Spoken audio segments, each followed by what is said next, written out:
First ever factory outlet మన Mukunda jewellers ఫిబ్రవరి 14న సుచిత్రాలో గొప్ప ప్రారంభం. VA 2 to 12%, zero making charges పై ఫ్లాట్ 20% ఆఫ్. ఆఫర్స్ అన్ని బ్రాంచెస్ కి వర్తిస్తుంది. టీడీపీ నాయకులు సంజాయించి పోస్టింగ్లు తెప్పించుకుంటారని ఎవరు అధైర్యపడద్దండి. ఎర్ర బుక్ ఉంది నా దగ్గర, ఎర్ర బుక్ ఉంది. అదో వచ్చిందా? ఇదిగోండి, అందరు పేర్లు రాసుకున్నా. నేను ఎవరిని వదిలిపెట్టాను.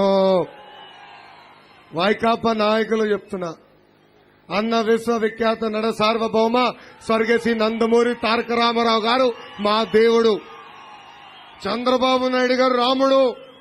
కానీ వైకాపా నాయకులకి మీ లోకేష్ మూర్ఖుడు. వడ్డీతో సహా ప్రతిదీ చెల్లించే బాధ్యత మీ లోకేష్ తీసుకుంటాడు.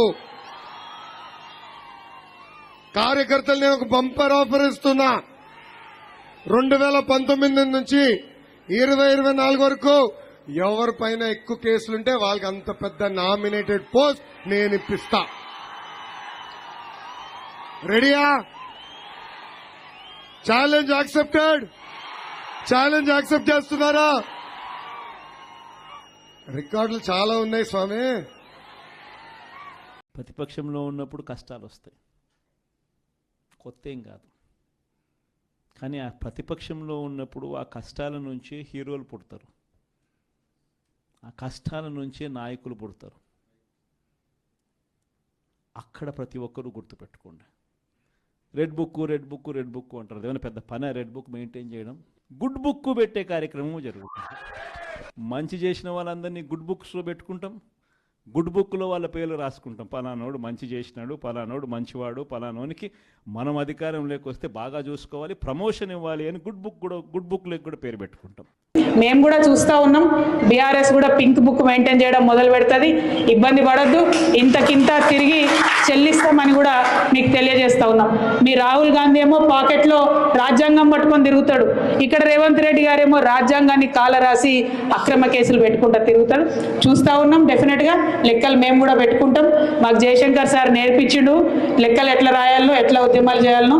ఇప్పుడు మా మీద అక్రమ కేసులు పెడుతున్నారు.